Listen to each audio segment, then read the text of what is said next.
अगर मैं तुम्हारी तरह करने लगा तो, अगर वह मना करने लगा तो, अगर वह कुछ कहने लगा तो, अगर बारिश होने लगी तो गैस इस तरह के सेंटेंसेस जो कि हमें हमारी डेली लाइफ में हमें बहुत बार बोलना होता है और अक्सर आप लोगों ने इस तरह के सेंटेंसेस न जाने कितनी ही बार बोला भी होगा और सुना भी होगा। सो डोंट वरी गाइस, आज की इस वीडियो में हम लोग सीखने वाले हैं कि इस तरह के सेंटेंसेस को इंग्लिश में कैसे बोला जाता है। तो इसे इंग्लिश में बोलने के लिए जिस स्ट्रक्चर का यूज़ किया जाता है वह है, सबसे पहले बोला जाता है what if plus subject plus start oblique starts plus verb में आईएनजी प्लस ऑब्जेक्ट। तो गाइस यहाँ पे एक और बात क्लियर करना चाहूँगा, जो स्टार्ट्स है इसमें सिंगुलर सब्जेक्ट का यूज़ किया जाएगा और जो स्टार्ट है इसमें प्लूरल सब्जेक्ट का यूज़ किया जाएगा। तो आइए यहाँ पे कुछ एग्जांपल्स लेते हैं ताकि इसे और बेटर तरीके से सीख सके। अगर मैं तुम्हारी तरह करने लगा तो, what if I start doing like you, what if I start doing like you. अगर वो मना करने लगा तो, what if he starts denying, what if he starts denying. अगर वह कुछ कहने लगा तो, what if he starts saying something, what if he starts saying something. अगर बारिश होने लगी तो, what if starts raining, what if starts raining. अगर वह रोने लगी तो, what if she starts crying, what if she starts crying. अगर मम्मी पूछने लगी तो, what if mother starts asking, what if mother starts asking. Office पहुंचने में मुझे 10 मिनट लगते हैं, बीमारी से ठीक होने में मुझसे 2 महीने लगे, दुकान में पहुंचने में मुझसे 10 मिनट लगे, वहां पहुंचने में मुझे 1 घंटा लगेगा। तो गैस इस तरह के सेंटेंसेस जो कि हमें हमारी डे टू डे लाइफ में न जाने कितने ही बार इनका यूज़ करना होता है और अक्सर आप लोगों ने इनका यूज़ कई बार किया भी होगा और बहुत बार सुना भी होगा हिंदी में। सो डोंट वरी गाइस, आज की इस वीडियो में मैं आप लोग को सिखाने वाला हूँ कि इन्हें इंग्लिश में कैसे बोला जाता है। तो गाइस इन्हें इंग्लिश में बोलने के लिए जिस स्ट्रक्चर का यूज़ किया जाता है वो है, सबसे पहले बोला जाता है इट के बाद बोला जाता है टेक के बाद बोला जाता है ऑब्जेक्ट, उसके बाद बोला जाता है टाइम टू प्लस वर्ब की first form plus other word. एक और बात गाइस यहाँ पे मैं आप लोगों को बताना चाहूँगा, जो टेक है या आप टेक देख पा रहे हो वो एज अ मैन वर्ब की तरह यहाँ काम करेगा। जैसा हमारा टेंस होगा वैसे ही इसकी फॉर्म चेंज होती जाएगी। तो आइए यहाँ पे कुछ एग्जांपल्स ले लेते हैं ताकि इसे और बेटर तरीके से सीख सके। ऑफिस पहुंचने में मुझे 10 मिनट लगते हैं, it takes me 10 minutes to reach the office, it takes me 10 minutes to reach the office. बीमारी से ठीक होने में उसे 2 महीने लगे, it took him 3 months to recover from illness, it took him 3 months to recover from illness. दुकान में पहुंचने में उसे 10 मिनट लगे, it took him 10 minutes to reach the shop, it took him 10 minutes to reach the shop.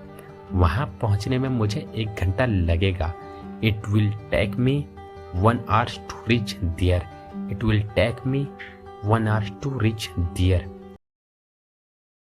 वह फालतू में इस झंझट में पड़ रहा है, मैं किसी झंझट में नहीं पड़ना चाहता, वह किसी झंझट में नहीं पड़ता, क्या तुम उसके झंझट में पड़ गए। तो गाइस इस तरह के सेंटेंसेस जो कि हमें हमारी डेली लाइफ में न जाने कितने ही बार इनका यूज़ करना होता है और अक्सर आप लोगों ने इस तरह के सेंटेंसेस अपनी डेली लाइफ में न जाने कितने ही बार इनका यूज़ किया होगा और सुना भी होगा। सो डोंट वरी गाइस, आज की इस वीडियो में हम लोग सीखने वाले हैं कि इन्हें इंग्लिश में कैसे बोला जाता है। तो गाइस इन्हें इंग्लिश में बोलने के लिए जिस फ्रेज का यूज़ किया जाता है वो है गेट इनटू अ मेस, जिसका हिंदी मीनिंग होता है किसी झंझट में पड़ जाना या फिर किसी लफड़े में पड़ जाना। इन दोनों का एक ही सेंस होता है, बस कहने का फर्क होता है। तो आइए इसको यूज़ करने का कंप्लीट रूल जान लेते हैं। तो सबसे पहले बोला जाता है सब्जेक्ट, उसके बाद में हेल्पिंग वर्ब, हेल्पिंग वर्ब के बाद बोला जाता है गेट इनटू अ मैस, उसके बाद में अदर वर्ड अगर है तो। एक और बात यहाँ पे क्लियर करना चाहूँगा गाइस, जो आप गेट देख पा रहे हो वो एज अ मैन वर्ब की तरह यहाँ पर काम करेगा। जैसा हमारा टेंस होगा वैसे ही इसकी फॉर्म चेंज होती जाएगी। तो आइए यहाँ पे कुछ एग्जांपल्स लेते हैं ताकि इसे और बेहतर तरीके से सीख सकें। वह फालतू में इस झंझट में पड़ रहा है, he is getting into this mess for no reason, he is getting into this mess for no reason. किसी झंझट में मत पड़ जाना, don't get into any mess, don't get into any mess, मैं किसी झंझट में नहीं पड़ना चाहता। I don't want to get into any mess, I don't want to get into any mess, वह किसी झंझट में नहीं पड़ता। He doesn't gate into any mess, he doesn't gate into any mess, क्या तुम उसके झंझट में पड़ गए? Did you get into his mess, did you get into his mess, वह उसके झंझट में पड़ गया है। He has gotten into her mess, he has gotten into her mess, क्या वह हर झंझट में पड़ जाता है? Does he get into every mess, does he get into every mess,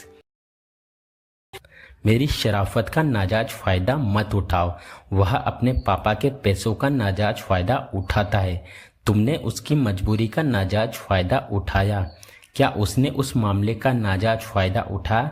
तो गाइस इस तरह के सेंटेंसेस जो कि हमें हमारी डे टू डे लाइफ में न जाने कितनी बार इनका यूज़ करना होता है और अक्सर आप लोगों ने किया भी होगा और सुना भी होगा हिंदी में इनका use. So don't worry guys, आज की इस वीडियो में मैं आप लोगों को सिखाने जा रहा हूँ कि इन्हें इंग्लिश में कैसे बोला जाता है।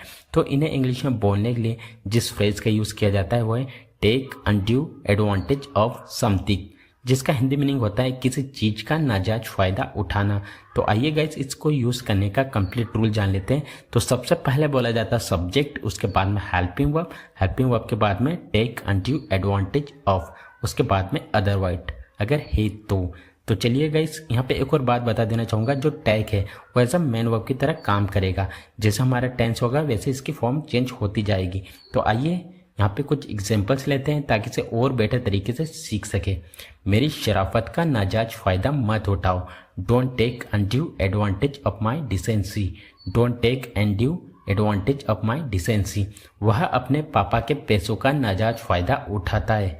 He tooks undue advantage of his father's money, he takes undue advantage of his father's money, तुमने उसकी मजबूरी का नाजायज फ़ायदा उठाया। You took undue advantage of his compulsion, you took undue advantage of his compulsion, क्या उसने उस मामले का नाजायज फ़ायदा उठाया? Did she take undue advantage of that matter, did she take undue advantage of that matter, तुम अपनी ताकत का नाजायज फ़ायदा क्यों उठा रहे हो?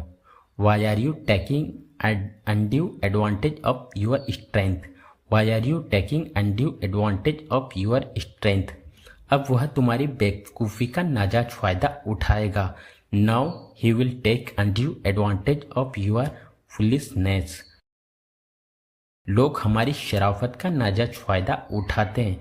People take undue advantage of our decency, people take undue advantage of our decency। तो गाइस आज के लिए बस इतना ही। अगर आपको वीडियो अच्छा लगा तो वीडियो को लाइक करें, साथ ही साथ में चैनल को सब्सक्राइब करना ना भूलें। मिलते हैं एक ही ऐसे ही शानदार वीडियो में। Till then take care and keep practising, have a fun.